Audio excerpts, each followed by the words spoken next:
딸이 떠난 텅 빈 집에 들이온 정막은 58세 박 여사의 오랜 고독을 더욱 깊게 새겼다.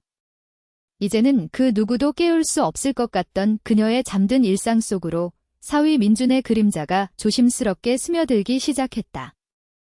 그리고 그 발걸음은 잊혀진 그녀의 마음에 알 수 없는 물결을 일으켰으니 과연 그 손길은 단순한 안부였을까? 아니면 금기를 넘어선 위험한 속삭임이었을까? 박 여사는 긴 세월을 고독이라는 익숙한 옷을 입고 살아왔다. 15해 전 남편의 갑작스러운 죽음 이후 그녀의 삶은 거대한 공백으로 채워졌다. 북적거리던 집은 순식간에 차가운 침묵 속에 잠겼고 활기 넘치던 박 여사는 그저 딸 지연의 엄마이자 손주들의 할머니라는 역할에만 충실하며 자신만의 시간을 잃어버렸다. 거울 속 자신의 모습은 더 이상 아름다운 여인이 아니라 그저 늙어가는 육체의 흔적일 뿐이었다. 감정은 메마른 땅처럼 갈라졌고 마음속 샘은 오래전에 바닥을 드러낸 듯했다. 가끔씩 찾아오는 감상적인 순간조차 사치로 느껴질 만큼 그녀의 모든 감각은 무뎌져 있었다. 아침에 눈을 뜨면 습관처럼 비어있는 옆자리를 확인했다. 옆자리는 언제나 차갑고 그녀의 어깨는 그만큼 더 시렸다. 따스한 체온을 나눈다는 것, 누군가와 함께 아침을 맞이한다는 것 자체가 이제는 낯선 상상에 불과했다. 그녀는 그저 하루를 시작하기 위해 몸을 일으켰고 기계적으로 세수를 하고 아무런 표정 없는 얼굴로 낡은 주방으로 향했다. 식탁 위에는 늘 혼자 먹는 밥상이 차려졌다. 작은 반찬 몇 가지와 미역국 한 그릇. 딸 지연이 결혼하기 전에는 그래도 지연이의 제잘거리는 소리라도 있었다. 이제는 국물을 떠먹는 숟가락 소리마저 너무 크게 들리는 적막한 시간이었다. 텔레비전을 틀어놓아도 하면 속 사람들의 이야기는 그녀와는 아무런 상관없는 멀고 먼 세상 이야기였다. 그들의 웃음은 공허하게 울렸고 그들의 슬픔은 그녀의 무감각한 마음을 스쳐 지나갔다. 그렇게 시간은 흘렀고 박 여사는 이 침묵과 공허함을 운명처럼 받아들였다. 나이가 들면 다들 이렇게 사는가 보다. 삶이란 원래 이런 것인가 보다. 스스로를 달래며 수없이 되뇌었다. 그녀의 유일한 낙이자 삶의 동력은 멀리 떨어져 사는 딸 지연과 손주들의 안부였다. 지연은 자주 전화해서 엄마의 안부를 물었고 가끔 주말에는 손주들과 함께 박 여사의 집을 찾았다. 그때만큼은 낡고 조용했던 집이 다시 생기를 찾았다. 아이들의 웃음소리, 지연의 밝은 목소리가 집안 가득 울려 퍼졌다. 박 여사는 그때 비로소 자신이 아직 살아있다는 것을 느꼈다. 그러나 얼마 전 지연이 해외 지사 발령을 받으면서 박 여사의 삶은 다시 한번 깊은 심연으로 가라앉았다. 처음에는 딸의 성공에 기뻐했지만 이내 찾아온 것은 더 거대한 빈 공간이었다. 지연은 미국으로 떠났고 사위 민주는 한국에 남아 직장 생활을 이어갔다. 지연은 엄마에게 자주 전화를 걸어 민준이 혼자 한국에 있으니 자주 들여다봐 달라고 부탁했다. 엄마, 민준이 혼자 있으면 심심할 테니 가끔 들러서 밥이라도 같이 먹어줘. 엄마도 혼자잖아. 지연의 말은 박 여사에게 일종의 임무이자 외로움을 잠시나마 잊게 해줄 작은 선물처럼 다가왔다. 처음에는 어색했다. 사위 민주는 지연이 떠난 후 일주일에 한두 번 박 여사의 집을 찾았다. 그는 항상 깍듯했고 예에 발랐으며 박 여사의 눈을 똑바로 쳐다보지 못하고 고개를 숙인 채 조심스럽게 말했다. 어머님, 지연이가 잘 도착했다고 전화했습니다. 혹은 어머님, 저녁은 드셨습니까? 혹시 제가 장이라도 봐올까요? 그의 목소리는 언제나 낮고 부드러웠다. 박 여사는 그런 민준의 모습에서 남편을 잃은 슬픔에 잠겨있던 자신에게 조용히 다가오던 남편의 그림자를 보기도 했다. 하지만 민준은 어디까지나 사위였고 그녀의 딸 지연의 남편이었다. 넘을 수 없는 선이 분명하게 존재했다. 민준이 처음 왔을 때는 박 여사는 괜히 주방을 들락거리며 부산을 떨었다. 평소 혼자 먹던 반찬과는 다르게 민준이 좋아하는 불고기를 재워놓거나 시원한 김치찌개를 끓였다. 식탁에 마주 앉으면 민준은 항상 그녀가 차려준 음식을 맛있게 먹었다. 어머님, 정말 맛있습니다. 지연이도 어머님 손맛을 못 따라온다고 항상 투정합니다. 민준의 칭찬 한마디에 박 여사의 굳어있던 입가에 미소가 스쳤다. 오랜만에 누군가에게 식사를 차려주는 즐거움, 누군가가 자신의 음식을 맛있게 먹어주는 기쁨을 느꼈다. 그 순간만큼은 그녀가 더 이상 고독한 여인이 아니었다. 민준이 오는 날은 하루 종일 집안 분위기가 달랐다. 낡은 창문을 활짝 열어 환기를 시키고 쌓여있던 먼지를 닦아내고 쨍한 햇살이 드는 창가에 화분을 내어놓았다. 마치 손님을 맞이하는 것처럼 집을 단정하게 꾸몄다. 사실 손님이 맞았다. 그녀의 삶에 아주 오랜만에 찾아온 정기적으로 방문하는 손님. 하지만 그는 단순한 손님 그 이상이었다. 그는 그녀의 딸의 남편이었고 이 빈집에 잠시나마 온기를 불어넣는 존재였다. 그의 존재는 박 여사의 숨겨진 여성성을 아주 희미하게나마 일깨웠다. 낡은 잠옷 대신 깨끗한 옷을 입고 머리를 단정하게 빗고 옅게 화장이라도 할까 생각하는 자신을 발견하며 그녀는 내심 당황했다. 이런 감정은 남편이 죽은 후 15년 동안 잊고 살았던 것이었다. 어느 날은 민준이 퇴근 후 곧장 박 여사의 집으로 와서 함께 저녁 식사를 했다. 여느 때처럼 민준은 박 여사가 해준 음식을 깨끗하게 비웠고 박 여사는 그런 민준을 흐뭇하게 바라보았다. 식사를 마치고 민준은 거실 소파에 앉아 텔레비전을 시청했고 박 여사는 주방에서 설거지를 했다. 조용히 접시를 닦는 물소리가 고즈넉한 저녁 풍경에 어울렸다. 문득 뒤에서 민준의 나직한 목소리가 들렸다. 어머님, 제가 설거지하는 것을 도와드릴까요? 박 여사는 깜짝 놀라 뒤를 돌아보았다. 민준은 거실 소파에서 일어나 주방 입구에 서 있었다. 그의 어깨는 넓고 듬직했다. 박 여사는 웃으며 손을 내저었다. 아니야, 괜찮아. 어서 가서 쉬어라. 엄마가 금방 할게 하지만 그의 배려심 넘치는 말 한마디는 그녀의 가슴 한켠에 따뜻한 온기를 불어넣었다. 이렇게 누군가가 자신을 염려해주고 도와주겠다고 나서는 것. 그런 평범한 일상이 박 여사에게는 너무도 오랜만이었다. 민준의 방문 횟수는 점점 잦아졌다. 처음에는 일주일에 한두 번 오던 것이 이제는 이틀에 한 번 꼴이었다. 지연이와의 화상 통화를 통해 민준이 박 여사의 집에 자주 들른다는 것을 확인한 지연은 오히려 안심했다. 엄마, 민준이가 잘 도와줘서 고마워. 엄마도 심심하지 않아서 다행이야. 이 지연의 말은 박 여사의 마음속에 작은 파문을 일으켰다. 과연 자신은 심심하지 않은 것일까? 아니면 이 짧은 만남 속에서 외로움을 잠시나마 잊고 싶은 것일까? 민준이 오는 날이면 그녀는 좀 더 기다려졌다. 오후가 되면 창밖을 내다보는 횟수가 늘었고 발소리라도 들릴까 귀를 기울였다. 초인종 소리가 울리면 굳어있던 얼굴에 작은 미소가 번졌다. 민준은 올 때마다 작은 선물이라도 들고 왔다. 제철 과일이나 그녀가 좋아하던 떡. 어머님, 지나가다 생각나서요. 그의 작은 행동 하나하나가 박 여사의 메마른 마음에 조심스럽게 물을 주었다. 함께 식사를 하는 시간이 늘면서 두 사람 사이의 대화도 조금씩 늘어났다. 처음에는 날씨 이야기나 지연이의 안부 정도였지만 이제는 민준의 회사 생활 이야기, 박 여사가 최근 읽은 책에 대한 감상 등으로 넓어졌다. 민준은 박 여사의 이야기를 경청했고 때로는 진심 어린 조언을 해주기도 했다. 잊고 살았던 대화라는 행위가 박 여사의 삶에 다시 스며들었다. 누군가에게 자신의 생각을 말하고 그 사람이 내 이야기를 귀에 깊게 들어준다는 것은 생각보다 훨씬 더 위로가 되는 일이었다. 그러던 어느 날 민준이 집에 와서 저녁을 먹고 함께 텔레비전을 보던 중이었다. 텔레비전에서는 한 중년 남성의 성공 스토리가 방영되고 있었다. 민준은 무심코 말했다. 어머님, 저 사람은 저랑 동갑인데 벌써 저렇게 성공했네요. 저는 아직 갈 길이 멀어요. 박 여사는 민준을 힐끗 쳐다보았다. 30대 후반의 그는 아직 젊고 앞날이 창창했다. 그의 얼굴에는 피곤함이 역력했지만 젊은이다운 패기와 열정이 살아있었다. 박 여사는 문득 자신이 얼마나 늙었는지 그리고 얼마나 많은 시간을 잃어버렸는지 깨달았다. 민준의 젊음이 그녀의 늙음을 더욱 선명하게 부각하는 것 같았다. 민준이 돌아간 후 박 여사는 텅 빈 거실에 홀로 앉아 있었다. 아까 전까지 민준이 앉아있던 소파 자리에는 그의 체온이 희미하게 남아있는 것 같았다.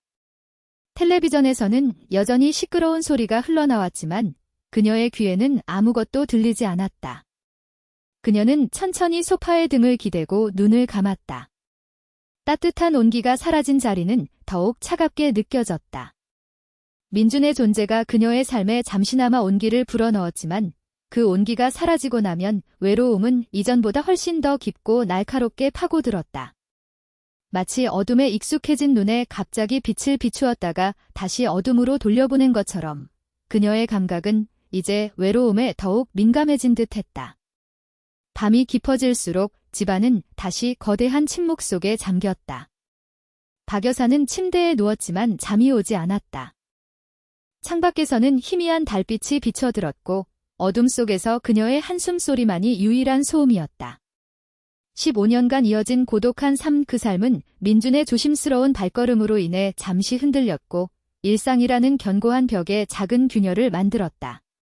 그녀는 알 수 없는 불안감과 함께 잊혀졌던 감정의 파고를 느꼈다.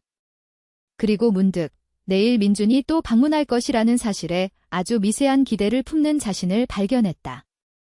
하지만 그 기대는 과연 순수한 어머님으로서의 마음이었을까? 아니면 더 깊은 곳에서 움틀거리는 또 다른 감정의 시작이었을까? 그녀는 그 질문에 쉽사리 답할 수 없었다.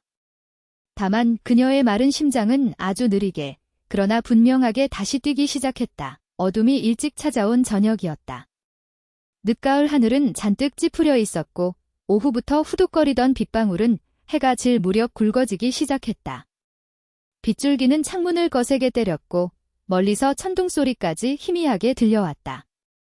박 여사는 주방 싱크대 앞에 서서 저녁 식사를 준비하고 있었다. 찌개를 끓이기 위해 냄비에 물을 붓는 그녀의 손길은 평소보다 느렸다. 비 오는 날이면 이상하게 마음이 가라앉았다.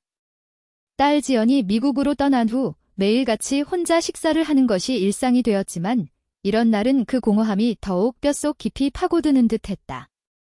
창밖을 내다보자 빗줄기에 가로등 불빛이 길게 번져 있었다. 저런 날씨에 민주는 제대로 퇴근이나 했을까 하는 뜬금없는 생각이 스쳤다. 사위 민준의 방문은 이제 박 여사의 삶에 작지만 확실한 주기가 되었다. 지연이 떠나기 전에는 상상조차 할 수 없었던 일이었다. 그녀는 자신의 이런 변화가 낯설면서도 한편으로는 어쩔 수 없는 일이라는 것을 인정하고 있었다. 그가 오는 날은 낡은 집안에도 희미한 온기가 감돌았고 그녀의 메마른 감정에도 작은 물결이 일었다. 저녁 식사를 마친 후 박 여사는 설거지를 했다. 접시가 부딪히는 소리가 고요한 주방을 가득 채웠다. 텔레비전을 켜보았지만 흥미를 느낄 수 없었다. 채널을 몇 번 돌리다 결국 리모컨을 내려놓았다. 거실 소파에 앉아 창밖을 바라보았다. 빗줄기는 여전히 사납게 내리고 있었다. 이런 날은 괜히 마음이 시끄러웠다. 예전 남편과 함께라면 이런 날은 따뜻한 차를 마시며 나란히 앉아 이야기를 나누곤 했을 것이다. 이제는 모든 것이 추억이자 부질없는 상상일 뿐이었다. 그때였다. 현관문에서 희미하게 딸깍하는 소리가 들렸다. 박 여사는 깜짝 놀라 고개를 돌렸다. 민준이었다. 늦은 시간, 이런 굳은 날씨에 그가 올 거라고는 생각하지 못했다. 민준은 우산을 접어 현관 바닥에 세워두고 있었다.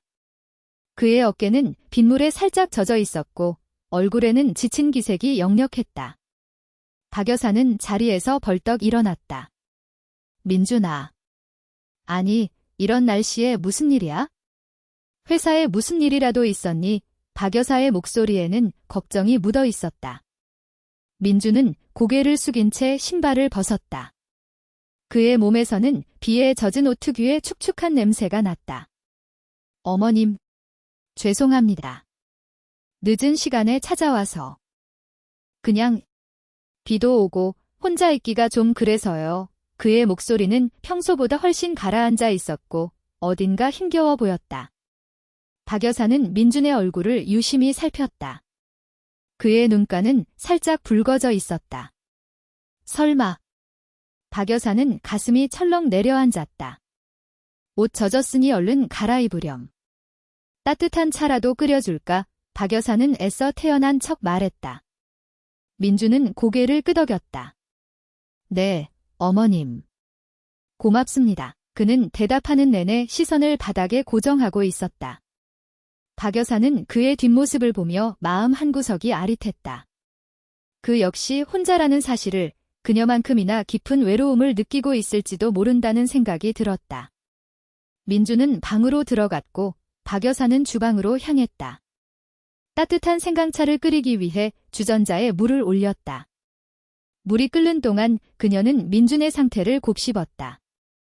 그는 평소에도 예의 바르고 조용했지만 오늘따라 유난히 더 침울해 보였다. 혹시 지연이와 무슨 일이라도 있었나? 아니면 회사에서 안 좋은 일이라도 생긴 걸까? 여러 가지 생각들이 그녀의 머릿속을 스쳤다. 하지만 그녀는 섣불리 물어볼 용기가 나지 않았다. 잠시 후 민주는 갈아입을 옷을 챙겨 욕실로 들어갔다. 욕실 문이 닫히고 이내 샤워기 물소리가 들려왔다. 박 여사는 거실에 앉아 물 끓는 소리와 샤워기 소리를 들었다. 빗소리, 물 끓는 소리, 샤워기 소리. 모든 소리가 합쳐져 묘한 긴장감을 만들어냈다. 낡은 집안 가득 낯선 남자의 존재가 너무도 선명하게 느껴졌다. 그녀의 심장이 조금씩 빠르게 뛰기 시작했다. 민준이 샤워를 마치고 나왔을 때 그는 박 여사의 낡은 잠옷상의와 편한 면바지를 입고 있었다. 지연이 신혼 때 남편에게 사줬던 잠옷이었다. 그 잠옷은 민준에게는 조금 작아 보였다. 그의 팔뚝이 걷어 올려진 소매 밖으로 드러났고 땀과 물기에 젖어 반짝이는 그의 머리카락은 아직 다 마르지 않은 채였다. 그의 몸에서는 따뜻한 비누 향이 났다. 박 여사는 순간 묘한 시선을 느꼈지만 이내 눈을 돌렸다. 차 여기 있어? 따뜻할 때 마시렴. 박 여사는 작은 탁자에 찻잔을 내려놓았다. 민주는 고개를 숙인 채 차를 받아 들었다. 그리고는 소파에 앉았다. 박 여사는 그의 옆에 조심스럽게 앉았다. 거실에는 텔레비전도 꺼져 있었고 오직 빗소리만이 두 사람 사이의 침묵을 채웠다. 민주는 찻잔을 두 손으로 감싼 채 아무 말 없이 앞을 응시했다. 그의 시선은 허공을 향하고 있었고 여전히 어딘가 슬픔에 잠겨있는 듯했다. 무슨 힘든 일이라도 있니? 민준아. 박 여사가 조심스럽게 입을 열었다. 민주는 살짝 고개를 들었지만 그녀의 눈을 마주치지는 않았다. 그의 눈에는 물기가 어려 있었다. 박 여사는 숨을 들이켰다. 지연이가 보고 싶어서요. 어머님. 민준의 목소리는 희미하게 떨렸다. 그는 고개를 다시 숙였다. 그리고 어깨를 들썩였다. 박 여사는 그가 울고 있다는 것을 깨달았다. 소리내어 울지는 않았지만 그의 어깨는 한없이 흔들리고 있었다. 빗소리에 묻혀 희미하게 들려오는 그의 흐느낌은 박 여사의 가슴을 찢어놓는 듯했다. 그녀는 민준의 등을 보았다. 넓고 듬직한 줄로만 알았던 그의 어깨는 지금 한없이 외롭고 연약해 보였다. 딸을 그리워하며 우는 사위. 그 모습은 박 여사의 마음속 깊은 곳에 자리 잡고 있던 모성애를 강하게 자극했다. 동시에 그녀의 마음속에서 움틀거리던 묘한 감정들에 대한 죄책감이 밀려왔다. 자신이 이런 감정을 느끼는 것이 옳지 않다는 것을, 그의 아내이자 자신의 딸인 지연에게 배신하는 행위라는 것을 다시 한번 깨달았다. 하지만 그의 슬픔은 너무도 진실했고 그녀는 그 진실한 슬픔 앞에서 자신의 모든 복잡한 감정들을 잠시 접어두어야 했다. 박 여사는 천천히 손을 들어 민준의 어깨에 올렸다. 그의 어깨는 예상보다 훨씬 단단했다. 빗물과 차가운 공기에 노출되었던 그의 어깨는 축축했지만 그녀의 손끝에는 그의 체온이 희미하게 느껴졌다. 민준아, 너무 힘들어하지 마렴. 지연이도 잘 지낼 거야? 다 잘 될 거야. 그녀는 나지막이 말했다. 위로의 말이었지만 그녀의 목소리는 자신도 모르게 떨리고 있었다. 그녀의 손길이 닿자 민주는 몸을 움찔했다. 그리고는 천천히 고개를 들었다. 그의 눈은 붉게 충혈되어 있었고 눈물방울이 뺨을 타고 흘러내렸다. 그의 시선이 박 여사의 얼굴로 향했다. 그 눈빛은 슬픔과 혼란, 그리고 또 다른 알 수 없는 감정으로 뒤섞여 있었다. 박 여사는 그 눈빛을 피할 수 없었다. 그의 시선이 그녀의 얼굴 구석구석을 훑는 듯했다. 그녀의 심장이 목구멍까지 치솟는 것 같았다. 그때였다. 민준이 갑자기 몸을 돌려 박 여사를 마주 보았다. 그는 박 여사의 손을 잡았다. 그의 손은 뜨거웠고 그녀의 손을 단단히 감쌌다. 그의 손길에서 전해지는 따뜻한 온기가 박 여사의 마른 심장을 강하게 울렸다. 어머님, 그의 목소리는 쉬어 있었다. 고맙습니다. 어머님. 그의 말과 함께 그의 엄지손가락이 그녀의 손등을 아주 미세하게 쓸어내렸다. 그 작은 움직임이 박 여사의 온몸을 휘감는 듯한 전율을 일으켰다. 그녀의 몸은 얼어붙은 듯 굳어버렸다. 마치 15년간 잠들어 있던 모든 감각들이 한순간에 깨어나는 듯했다. 그의 손에서 전해지는 체온, 그녀의 손등을 스치는 그의 엄지손가락의 감촉. 그 모든 것이 그녀의 정신을 아찔하게 만들었다. 이것은 단순한 위로의 손길이 아니었다. 분명히 아니었다. 그녀의 심장은 미친 듯이 날뛰었고 얼굴은 화끈거렸다. 그녀는 자신의 몸이 이렇게 반응할 수 있다는 사실에 스스로도 놀랐다. 58세의 나이에 딸의 남편에게서 이런 감각적인 충격을 받다니. 민주는 여전히 그녀의 손을 잡고 있었다. 그의 눈빛은 여전히 슬픔에 잠겨 있었지만 그 안에 묘한 불꽃이 타오르는 것 같았다. 그 불꽃은 그녀의 눈빛과 아주 짧게 스치며 어떤 미지의 신호를 주고받았다. 박 여사는 숨쉬는 것조차 잊은 듯했다. 그녀의 머릿속은 혼란으로 가득했다. 이 손을 뿌리쳐야 하는가? 아니면 이대로 낯선 온기를 받아들여야 하는가? 빗소리는 더욱 거세졌고 천둥 소리가 멀리서 다시 한번 울렸다. 그 소리는 마치 그녀의 마음속에서 울리는 경고음 같았다. 이 관계는 금기였다. 딸의 남편. 그 선은 절대 넘어서는 안 되는 것이었다. 하지만 그의 손에서 전해지는 따뜻함은 너무도 강렬했고 15년간 얼어붙었던 그녀의 마음을 녹이는 듯했다. 민주는 천천히 그녀의 손을 놓았다.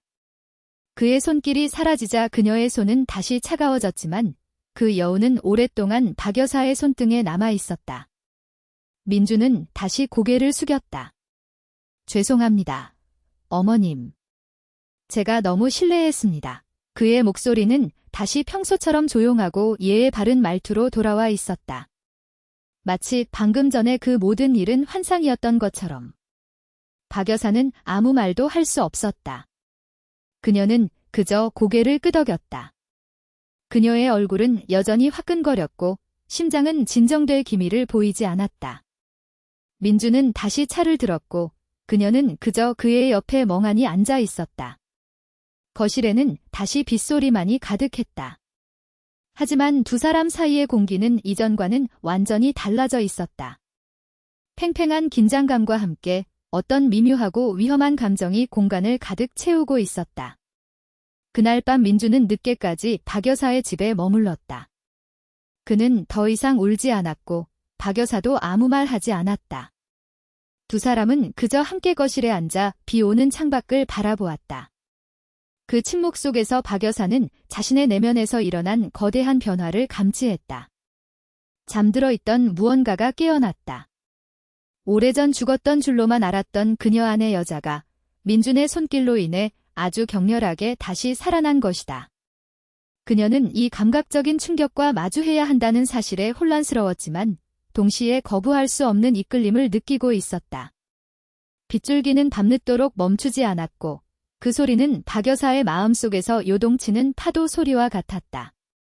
그녀는 이제 무엇을 해야 할지 알 수 없었다. 이대로 모른 척 지나갈 수 있을까?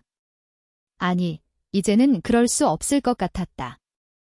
그녀의 심장은 다시 뛰기 시작했고 그 박동은 이 금기된 감정의 시작을 알리는 듯했다. 민준이 돌아간 후 박 여사의 손등에는 여전히 그의 온기가 머무는 듯했다.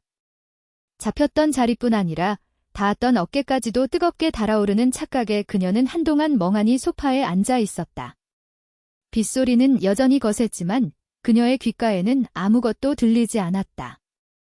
오직 자신의 심장이 불규칙하게 그러나 격렬하게 뛰는 소리만이 귓속을 가득 채웠다. 그날 밤 박 여사는 잠 못 이루고 밤을 지새웠다.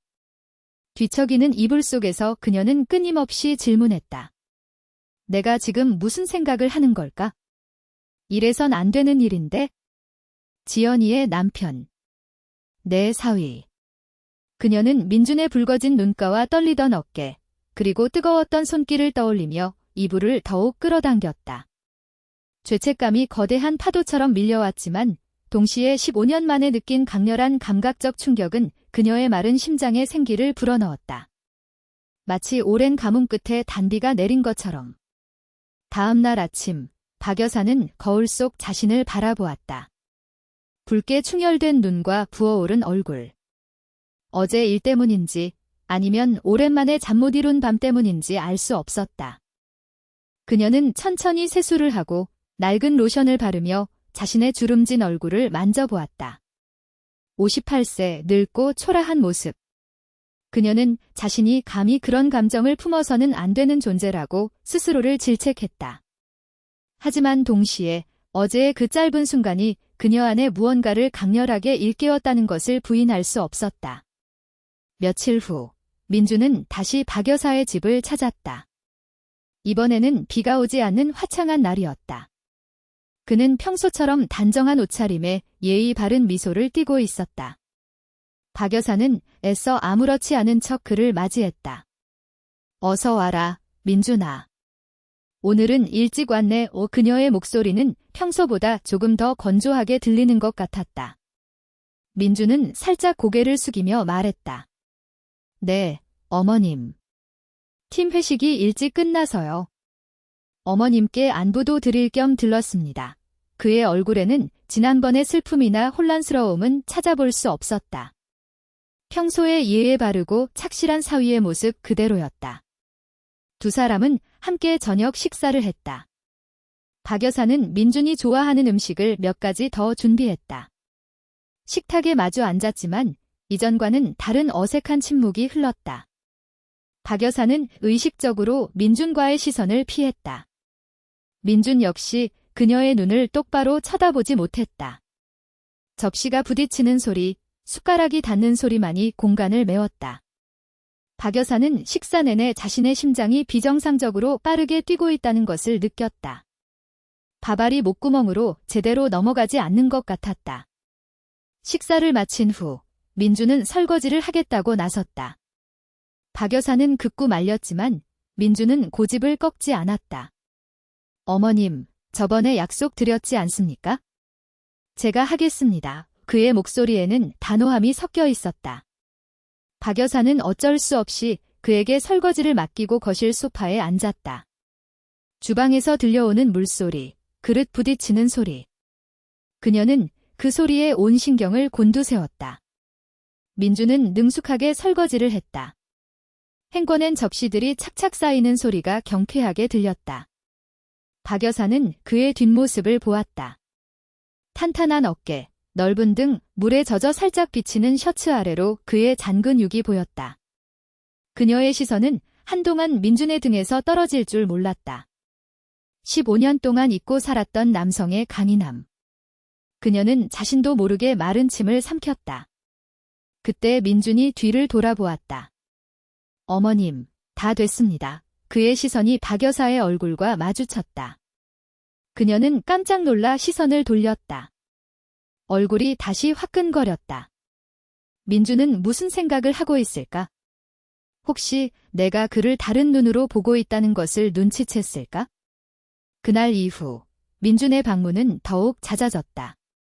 이제는 이틀에 한 번이 아니라 거의 매일 저녁 박 여사의 집을 찾았다.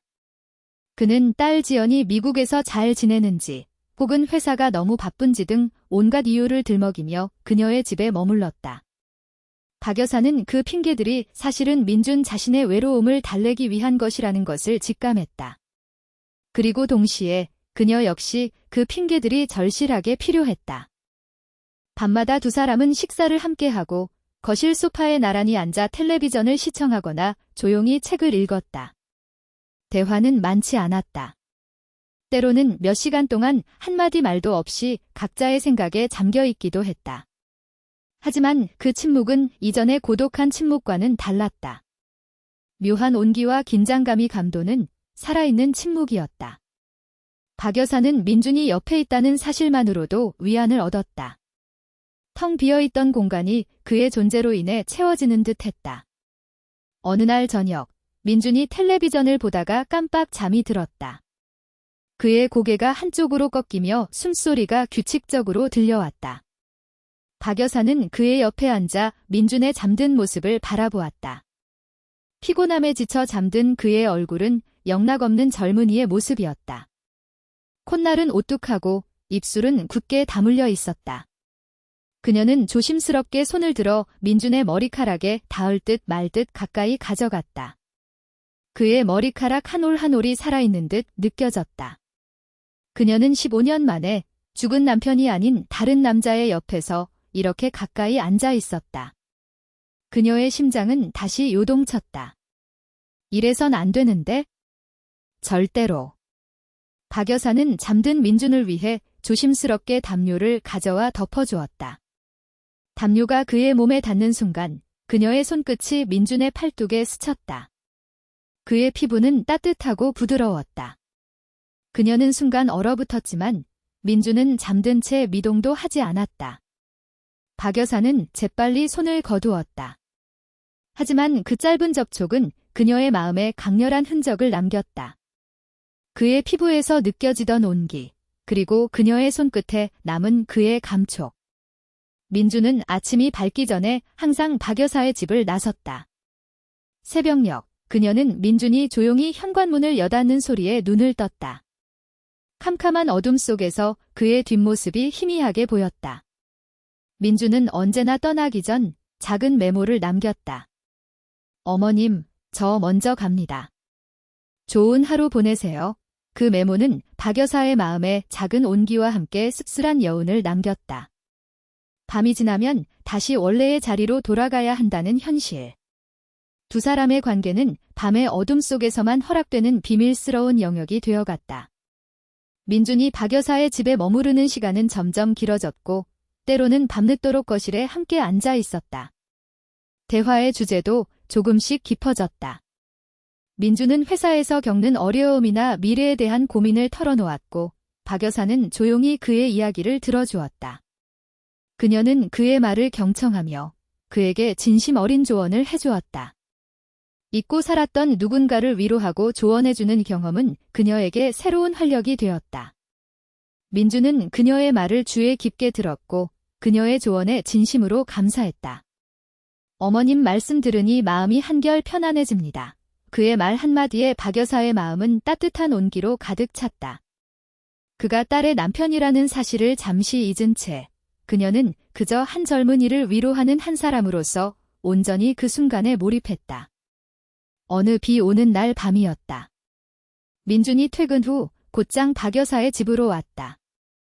저녁 식사를 함께하고 텔레비전을 켜놓았지만 두 사람 모두 화면에 집중하지 못했다. 민준은 왠지 모르게 초조해 보였다. 그는 텔레비전 채널을 연신 돌리다가 결국 리모컨을 내려놓았다. 박 여사는 그의 옆에 앉아 있었다. 빗소리가 창문을 거세게 때렸고 천둥 소리가 멀리서 낮게 울렸다. 낡은 집안은 빗소리로 인해 더욱 고립된 공간처럼 느껴졌다. 민준이 갑자기 고개를 돌려 박 여사를 바라보았다. 그의 눈빛은 흔들리고 있었다. 어머님, 그의 목소리는 희미하게 떨렸다. 박 여사는 그의 시선을 피할 수 없었다. 그의 눈 속에는 설명할 수 없는 감정들이 소용돌이치고 있었다. 슬픔, 외로움, 그리고 어딘가 간절한 갈망 같은 것, 그녀의 심장이 빠르게 뛰기 시작했다. 어머님도 많이 외로우시죠? 민준의 질문은 박 여사의 마음속 가장 깊은 곳을 건드렸다. 15년 동안 그 누구에게도 제대로 털어놓지 못했던 외로움. 그녀는 고개를 끄덕일 수밖에 없었다. 그의 질문은 그녀의 마음속에 굳게 닫혀있던 문을 조심스럽게 열었다. 네. 그럼. 나이가 들면 다들 그렇단다. 박 여사는 애써 담담한 척 대답했지만 그녀의 목소리는 떨렸다. 민주는 천천히 박 여사에게 몸을 기울였다. 그의 숨결이 그녀의 뺨에 닿을 듯 가까워졌다. 그녀의 몸은 얼어붙은 듯 굳어버렸다. 그의 몸에서 따뜻한 체온과 함께 옅은 남자 향기가 풍겨왔다. 그 향기는 그녀의 후각을 자극하며 아찔한 혼란을 안겨주었다. 민주는 더 이상 아무 말도 하지 않았다. 그는 천천히 손을 들어 박 여사의 뺨에 닿을 듯 말 듯 가까이 가져갔다. 그녀의 피부에 그의 손끝에서 전해지는 미세한 온기가 느껴졌다. 그녀는 숨조차 제대로 쉴 수 없었다. 머릿속에서는 온갖 경고음이 울렸지만 그녀의 몸은 돌처럼 굳어버린 채 움직일 수 없었다. 이래선 안 되는데? 절대로. 하지만 동시에 15년 만에 느껴보는 낯선 남성의 온기에 그녀의 마른 심장은 격렬하게 반응하고 있었다. 민준의 눈은 여전히 그녀의 눈을 꿰뚫어 보는 듯했다. 그의 눈빛은 슬픔과 욕망, 그리고 간절함으로 가득했다. 그의 손이 천천히 그녀의 뺨에 닿았다. 뜨거운 손길. 그녀의 얼굴에 화끈거리는 열기가 올랐다. 그의 엄지손가락이 그녀의 뺨을 아주 부드럽게 쓸어내렸다. 그 작은 움직임이 박 여사의 온몸에 전율을 일으켰다. 그녀는 눈을 감았다. 마치 오랜 세월 잠들어 있던 모든 감각들이 한순간에 폭발하는 것 같았다. 그때 갑자기 민준이 박 여사의 손을 잡았다. 아까처럼 뜨거운 손길이 아니었다. 그의 손은 차갑게 식어 있었다. 그는 박 여사의 손을 꽉 잡으며 다시 고개를 숙였다. 어머님. 죄송합니다. 그의 목소리는 아까처럼 떨리지 않았다. 차갑게 가라앉아 있었다. 제가 너무 어머님을 힘들게 해드리는 것 같습니다. 다시는 이런 신뢰되는 행동하지 않겠습니다. 그의 말은 박 여사의 마음에 비수가 되어 박혔다. 박 여사는 눈을 떴다. 민주는 이미 고개를 들어 그녀를 보고 있었다. 그의 눈빛은 평소처럼 예에 바르고 단정했다. 방금 전에 그 모든 뜨겁고 위험했던 순간들은 마치 박 여사 혼자만의 환상이었던 것처럼 사라져 버렸다. 그녀는 자신의 뺨에 남아있는 그의 온기가 환상이 아니라는 것을, 방금 느꼈던 전율이 거짓이 아니라는 것을 애써 확인하려 했다. 아니야, 민준아. 괜찮다. 엄마도 너와 이야기하면 힘이 되는 걸. 박 여사는 애써 평정을 되찾으려 노력하며 말했다. 하지만 그녀의 목소리는 여전히 떨리고 있었다. 민주는 고개를 끄덕였다. 고맙습니다. 어머님이. 그는 그렇게 말하고는 다시 텔레비전으로 시선을 돌렸다. 그날 밤 민주는 평소보다 일찍 박 여사의 집을 나섰다. 그가 떠나자 집안은 다시 거대한 침묵 속에 잠겼다. 박 여사는 소파에 홀로 앉아 멍하니 있었다. 뺨에 남아있는 미세한 온기, 그리고 손에 남은 그의 차가운 감촉. 이 모든 것이 그녀의 마음속에서 격렬하게 충돌했다. 15년 동안 잊고 살았던 여성으로서의 감각, 그리고 딸의 남편을 향한 금기된 욕망. 그녀는 자신이 지금 어디쯤 서 있는지 알 수 없었다. 그 선을 넘으려는 자신과 그 선을 지키려는 자신이 한없이 싸우고 있었다. 그녀는 자리에서 일어나 자신의 방으로 향했다. 침대에 누웠지만 잠은 오지 않았다. 창밖에서는 빗줄기가 여전히 내리고 있었다. 빗소리는 마치 그녀의 마음속에서 울리는 혼란스러운 감정들의 메아리 같았다. 그녀는 자신의 심장이 너무도 분명하게 다시 살아나고 있다는 것을 느꼈다. 이 감정은 죄책감과 동시에 오랜만에 느껴보는 살아있음 그 자체였다. 그녀는 이 깨어난 감각을 어떻게 해야 할지 알 수 없었다. 그 선을 넘을 수 있을까? 아니, 넘어서는 안 된다. 하지만 그녀의 본능은 이미 그 선을 향해 조금씩 움직이고 있었다. 이 밤이 지나고 나면 그녀는 과연 어떤 선택을 하게 될까? 그녀의 마음속에서는 거대한 파도가 일렁이고 있었다. 민준이 떠난 새벽, 박 여사는 이불을 끌어안고 밤새도록 뒤척였다. 뺨에 스쳤던 그의 손길, 그가 건넸던 혼란스러운 눈빛, 그리고 죄송합니다라는 마지막 말까지 모든 것이 선명하게 그녀를 맴돌았다. 금기된 경계선 위에서 위태롭게 흔들리는 자신을 발견하며 그녀는 내면의 폭풍에 시달렸다. 죄책감과 동시에 죽은 듯이 잠들어 있던 감각들이 깨어나 격렬하게 살아나는 전율. 그 이질적인 감각들은 그녀를 더욱 깊은 혼란 속으로 밀어넣었다. 아침 해가 뜰 무렵, 박 여사는 비로소 잠이 들었지만 그녀의 꿈속에서도 민준의 그림자는 사라지지 않았다. 며칠 후, 박 여사는 지연과 영상 통화를 했다. 지연은 밝은 얼굴로 잘 지내고 있다고 말하며 예상보다 일찍 귀국할 예정이라고 전했다. 엄마, 민준이 아침밥 잘 챙겨줘서 고마워. 이번 달 말에 내가 들어가면 엄마 편하게 쉬어. 지연의 말은 박 여사의 귀에 비수처럼 박혔다. 이번 달 말 겨우 2주 남짓한 시간이었다. 그녀는 얼른 지연에게 그래, 알았다라고 대답하고 통화를 서둘러 끊었다. 굳게 닫혔던 마음속 금고가 갑자기 열리며 모든 것이 쏟아져 내리는 듯했다. 민준과의 은밀한 교감, 그 아슬아슬했던 순간들이 파편처럼 머릿속을 스쳤다. 민준은 그 사실을 모르는 듯 여전히 매일 저녁 박 여사의 집을 찾았다. 그는 평소처럼 예에 바르고 조용했지만 어딘가 모르게 초조해 보였다. 박 여사는 민준의 눈빛에서 그녀 자신과 같은 불안감을 읽었다. 겉으로는 일상적인 대화를 나누었지만 두 사람 사이에는 말로 다 표현할 수 없는 긴장감이 흘렀다. 그들은 서로의 눈을 똑바로 쳐다보는 것을 피했고 접시가 부딪히는 소리에도 움찔거렸다. 어느 날 저녁, 식사를 마친 후 민준이 거실 소파에 앉아 텔레비전을 보고 있을 때였다. 박 여사는 주방에서 차를 준비하고 있었다. 민준이 나직하게 말했다. 어머님, 저 다음 주부터는 회사 일이 바빠져서 당분간 좀 뜸할 것 같습니다.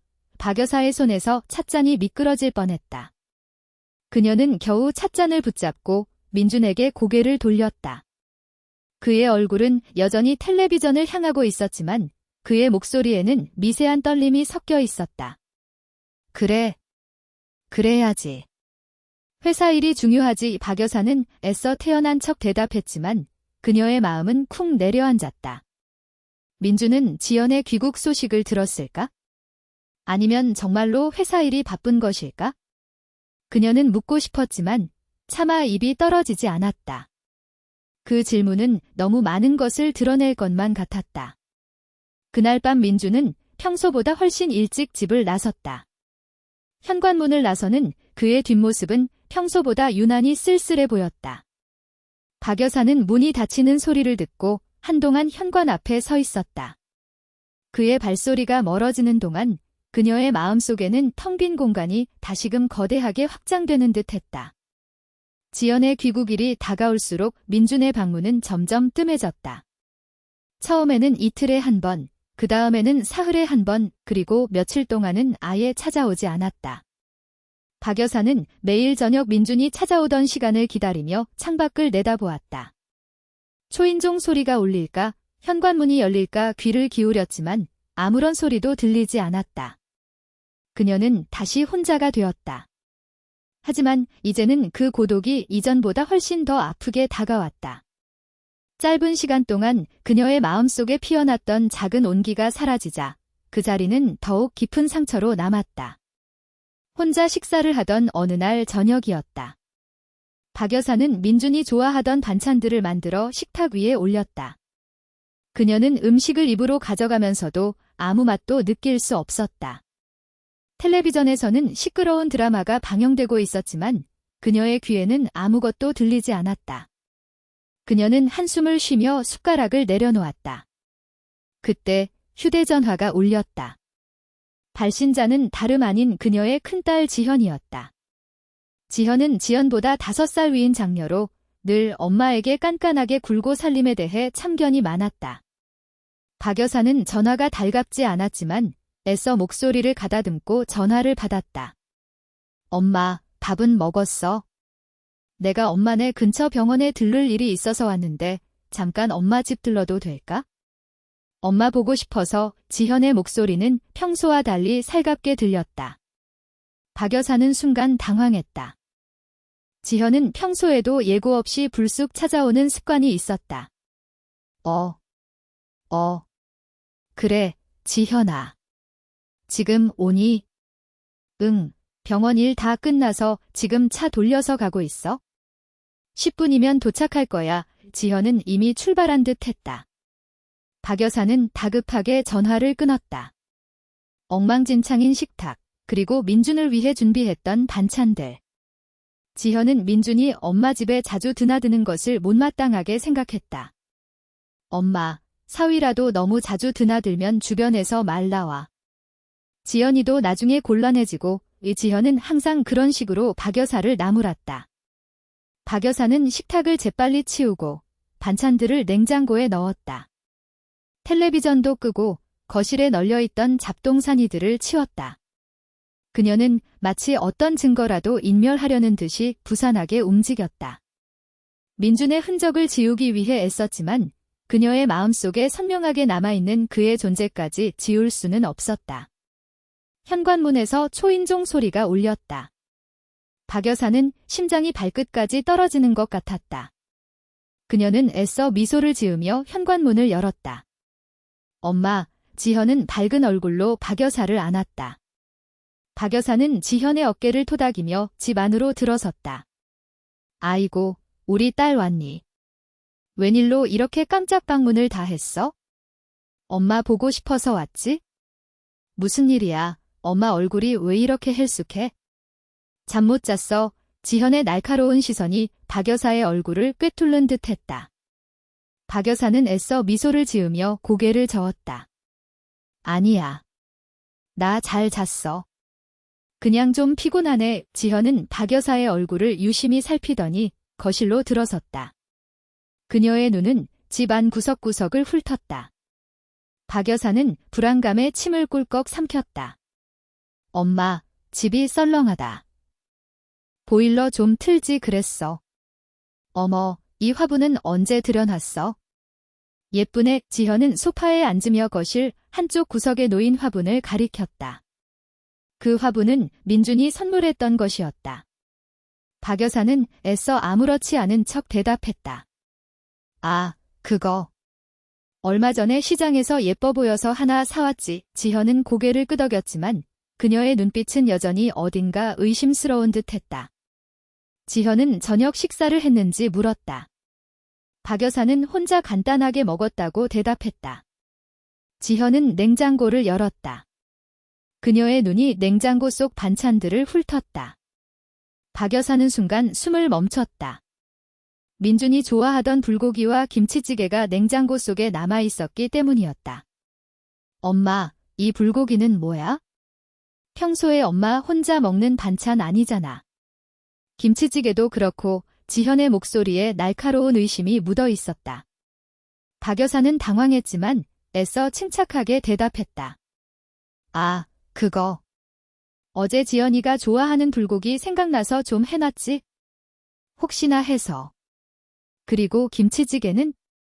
그냥 먹고 싶어서 끓였어. 박 여사의 변명은 그녀 스스로도 믿기지 않았다. 지현은 한동안 냉장고 문을 닫지 않고 박 여사를 쳐다보았다. 그녀의 눈빛은 박 여사의 심장을 얼어붙게 만들었다. 엄마, 민준이 혹시 아직도 자주 와? 저번에 내가 그만 오라고 그렇게 말했는데. 지현의 목소리는 차갑게 가라앉아 있었다. 박 여사는 아무 말도 할 수 없었다. 그녀는 그저 고개를 숙였다. 지현은 박 여사의 그런 태도를 보더니 한숨을 쉬었다. 엄마, 나중에 지연이 오면 오해할 수도 있어. 주변 이웃들이 보면 무슨 말을 할지 엄마는 생각 안 해봤어? 사위랑 장모가 밤마다 단둘이 있다고 소문나면 우리 집안 망신이야. 지현의 말은 박 여사의 마음에 비수처럼 박혔다. 망신. 그렇다. 이것은 망신이었다. 그녀는 자신의 감정들이 얼마나 위험하고 이기적인 것이었는지 다시 한번 깨달았다. 박 여사는 아무런 변명도 할 수 없었다. 그녀의 눈에는 뜨거운 눈물이 고였다. 지현은 엄마의 그런 모습을 보더니 자신의 말이 너무 심했나 하는 표정을 지었다. 엄마, 내가 너무 심하게 말했지? 미안해. 근데 엄마도 좀 조심해야 돼. 젊은 사람도 아니고. 이 나이에 지현의 말은 비수처럼 박혔다. 이 나이에 박 여사는 자신이 늙고 추한 존재라는 사실을 다시 한번 확인하는 것 같았다. 그녀는 아무 말 없이 눈물을 흘렸다. 지현은 엄마의 옆에 앉아 그녀의 어깨를 토닥였다. 엄마, 내가 지연이 귀국하면 다시 한번 말해볼게. 민준이한테도 너무 자주 엄마 집 들락거리지 말라고.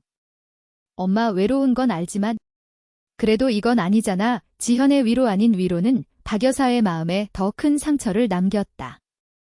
그녀는 그저 고개를 끄덕일 뿐이었다. 그날 밤 지현은 박 여사의 집에서 자고 갔다. 박 여사는 뜬 눈으로 밤을 지새웠다.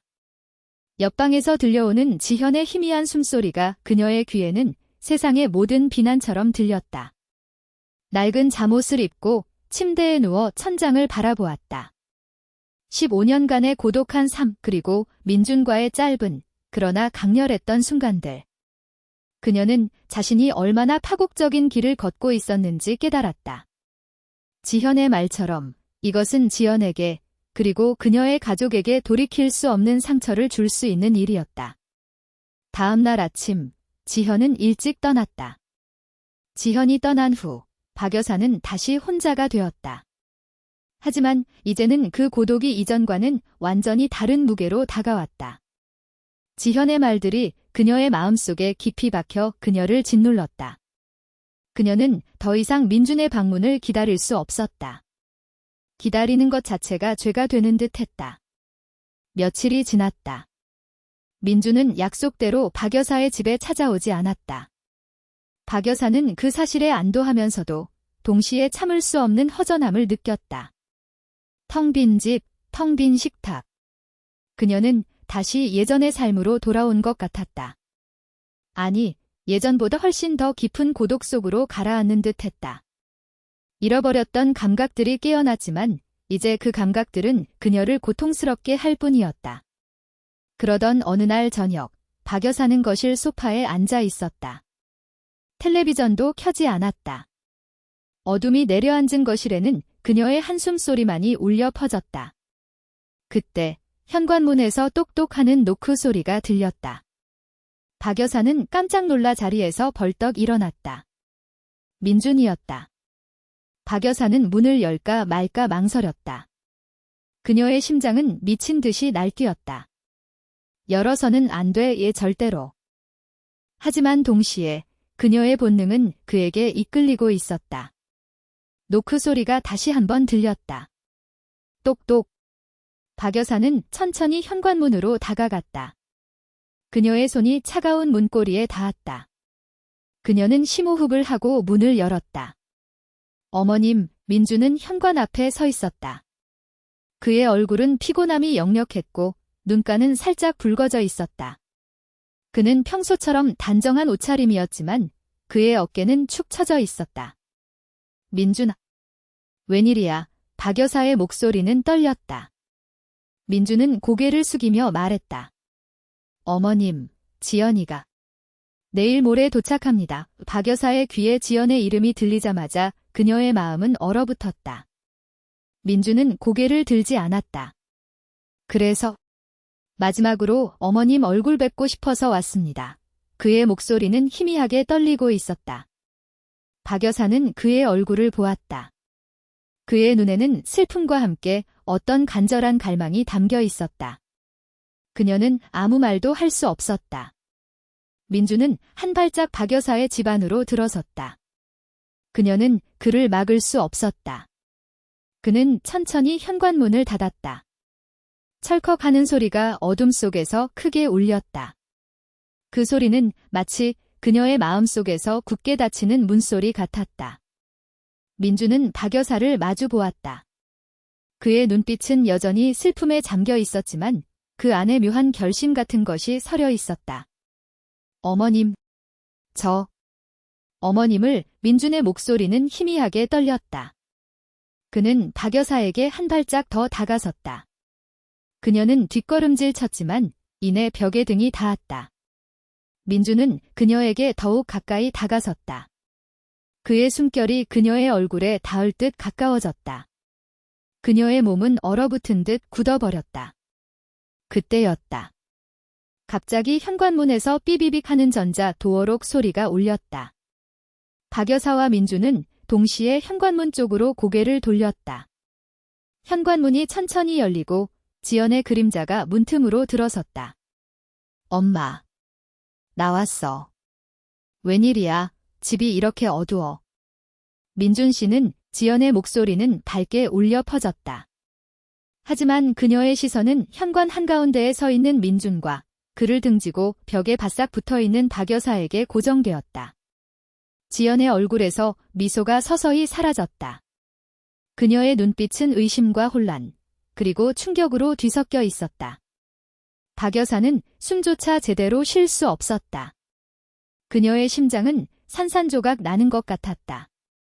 모든 것이 끝이었다. 파국이었다. 그녀는 그저 눈을 감고 지연의 차가운 시선을 받아들일 수밖에 없었다. 이 금기된 밤은 그렇게 처참하게 막을 내렸다. 현관문이 열리고 지연의 그림자가 비스듬히 드리웠을 때 박 여사의 온몸은 돌처럼 굳어버렸다. 캄캄한 어둠 속에서 지연의 밝은 목소리가 터져나왔지만 그 음성은 이내 찢어질 듯한 고통의 비명으로 변할 것만 같았다. 지연의 시선은 민준과 박 여사에게 고정되었고 미소는 그녀의 얼굴에서 서서히 지워졌다. 그 눈빛에는 의심과 혼란, 그리고 형언할 수 없는 충격이 뒤섞여 있었다. 박 여사는 숨조차 제대로 쉴 수 없었다. 심장이 산산조각 나는 듯한 고통 속에서 그녀는 그저 눈을 감고 지연의 싸늘한 시선을 받아들일 수밖에 없었다. 이 금기된 밤은 그렇게 처참하게 막을 내렸다. 어둠 속을 찢고 나온 지연의 외마디 비명은 집안 전체를 뒤흔들었다. 엄마. 민준 씨. 이게 대체 무슨 짓이야? 그 목소리에는 믿을 수 없다는 듯한 절규와 배신감이 가득했다. 박 여사는 벽에 등을 기댄 채 눈을 감고 있었다. 지연의 목소리는 칼날이 되어 그녀의 심장을 꿰뚫는 것 같았다. 민준은 얼어붙은 듯 현관 한가운데 서 있었다. 그의 얼굴은 새하얗게 질려 있었고 두 손은 축 늘어져 있었다. 지연은 한 발짝씩 다가오며 민준의 멱살을 잡았다. 민준 씨. 당신 지금 엄마한테 대체 뭘 하려던 거야? 이 집은 우리 집이야. 당신 지금 제정신이야. 지연의 눈에서는 굵은 눈물방울이 쉴 새 없이 흘러내렸다. 그녀의 손은 분노로 부들부들 떨리고 있었다. 민준은 아무런 저항도 하지 않았다. 그저 고개를 숙인 채 서 있었다. 지연. 아니야. 오해야. 박 여사는 겨우 입을 열었다. 그녀의 목소리는 너무나 가늘고 떨려서 마치 사라질 것만 같았다. 지연은 박 여사를 향해 몸을 돌렸다. 그녀의 눈빛에는 증오와 경멸이 가득했다. 오해라고. 엄마 지금 내 눈으로 다 봤어. 어둡고 캄캄한 데서 둘이 뭘 하려던 건데? 엄마가 어떻게 나한테 이럴 수 있어? 내 남편한테. 어떻게? 지연의 비나는 걷잡을 수 없는 불길처럼 번져나갔다. 박 여사는 고개를 들 수 없었다. 그녀는 죄인이었다. 변명할 여지도 숨을 곳도 없었다. 민준은 마침내 입을 열었다. 지연. 잘못했어. 내가 다 잘못했어. 그의 목소리에는 체념과 후회가 뒤섞여 있었다. 그는 박 여사를 감싸려는 듯 한 발짝 앞으로 나섰지만 지연은 그를 밀쳐냈다. 다 잘못했다고? 민준 씨 당신은 어떻게 나한테 이럴 수 있어? 나는 당신 믿고 여기 혼자 두고 갔는데. 당신은 엄마랑. 지연은 더 이상 말을 잇지 못하고 흐느꼈다. 그날 밤은 지옥 그 자체였다. 지연은 울면서 소리 지르고 민준은 고개를 숙인 채 모든 비난을 감수했다. 박 여사는 아무 말도 할 수 없었다. 그녀의 마음속에는 죄책감의 거대한 파도가 덮쳐왔다. 딸에게 돌이킬 수 없는 상처를 주었다는 사실에 그녀는 숨조차 쉴 수 없었다. 지연은 결국 집을 뛰쳐나가 버렸다. 민주는 그녀를 따라 나서려 했지만 박 여사는 그의 팔을 잡았다. 그냥 지금은 혼자 있게 해줘. 그녀의 목소리는 마치 죽은 사람처럼 공허했다. 지연이 떠나고 난 후 집안은 다시 침묵에 잠겼다. 하지만 이전과는 비교할 수 없는 싸늘하고 고통스러운 침묵이었다. 민주는 박 여사 앞에 무릎을 꿇었다. 어머님, 죄송합니다. 제가 다 망쳤습니다. 그의 눈에서는 눈물이 하염없이 흘러내렸다. 박 여사는 그의 어깨에 손을 올렸다. 아니야, 민준아. 내 잘못이야. 다 내가 부족해서 그래. 그녀의 눈에서도 뒤늦게 눈물이 쏟아져 내렸다. 두 사람은 서로에게 죄책감을 전가하며 흐느꼈다. 하지만 이미 벌어진 일이었다. 돌이킬 수 없었다.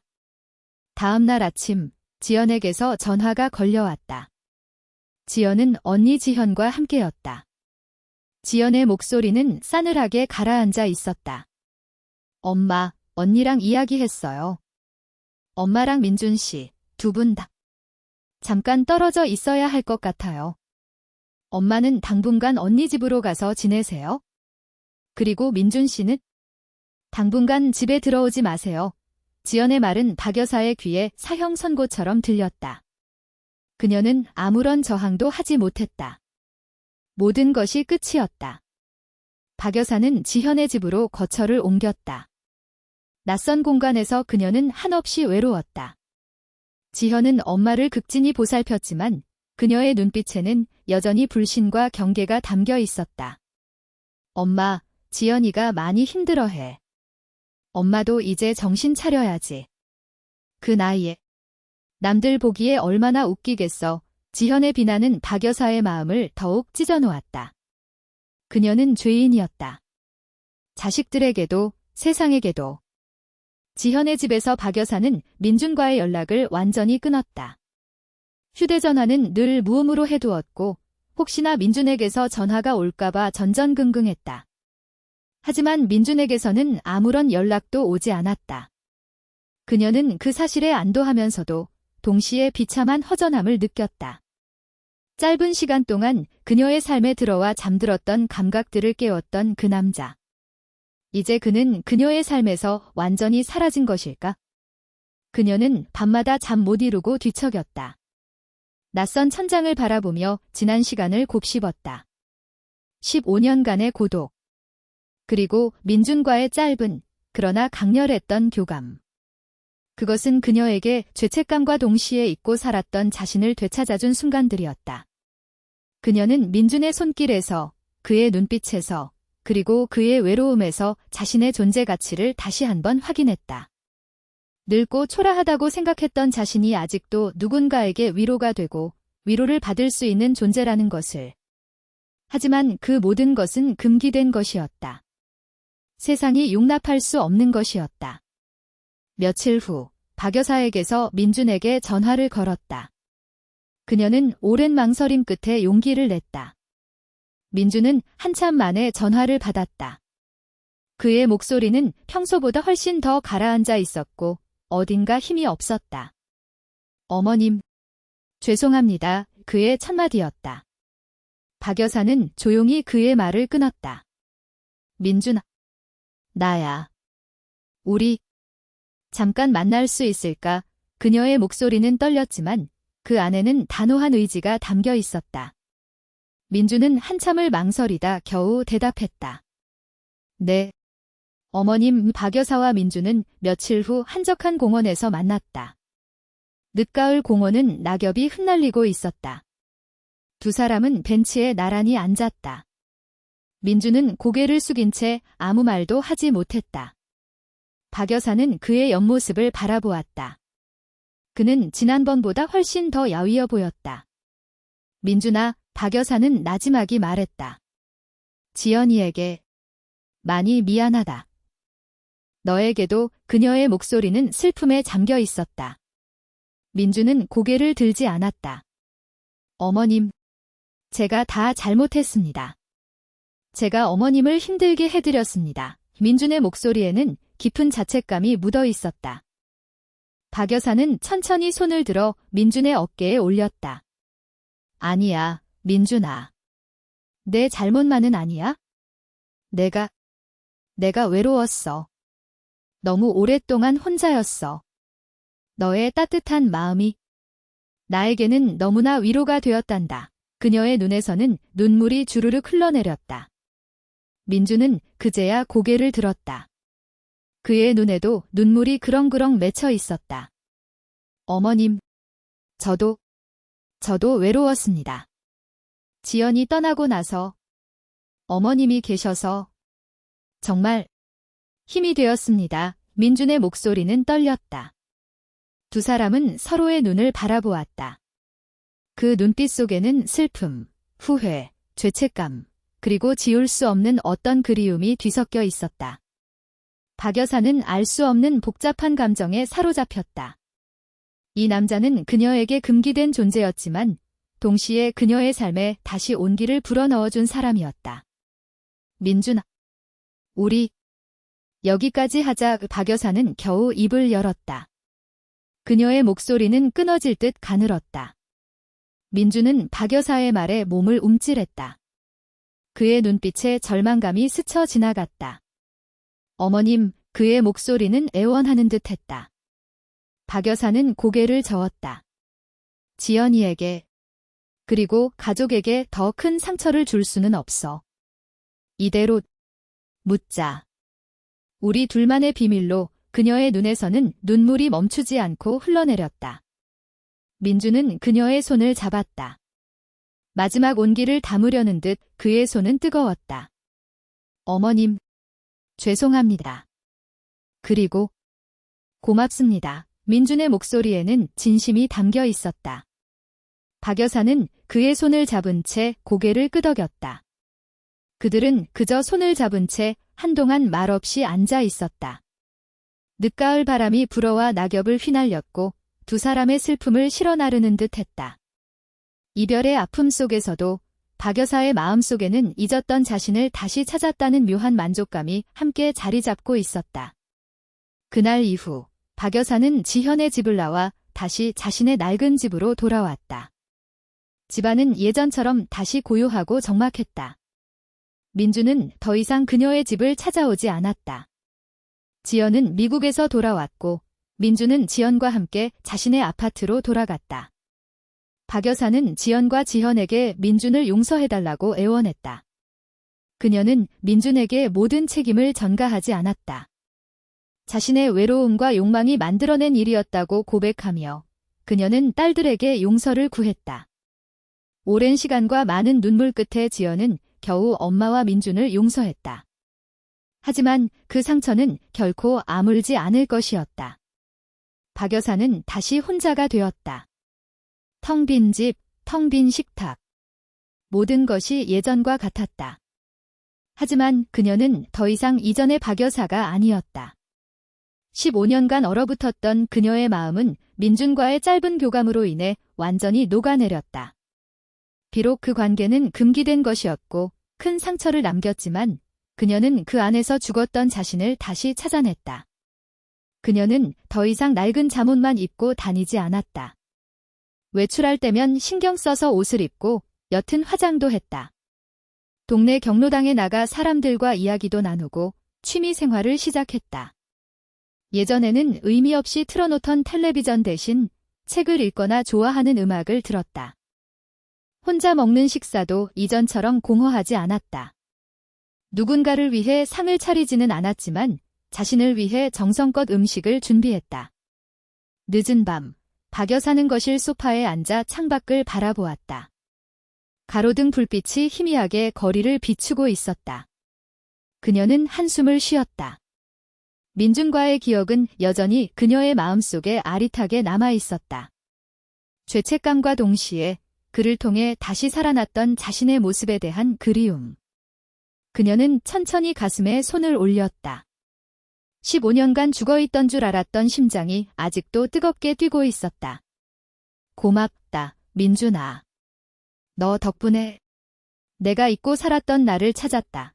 그녀는 나지막이 중얼거렸다. 그의 존재는 그녀에게 금기된 사랑의 고통과 함께 잊었던 여성으로서의 존재 가치를 다시 일깨워 주었다. 그녀의 삶은 이전과는 다른 의미를 지니게 되었다. 이제 그녀는 더 이상 고독 속에 침잠한 채 죽음을 기다리는 여인이 아니었다. 비록 금기된 사랑은 끝났지만 그녀의 마음속에는 꺼지지 않는 작은 불씨가 남아 있었다. 그것은 외로움 속에서 피어난 자신을 사랑하고 삶을 다시 살아가려는 강인한 의지였다. 박 여사는 조용히 눈을 감았다. 긴 밤이 지나고 나면 그녀는 또 다른 아침을 맞이할 것이었다.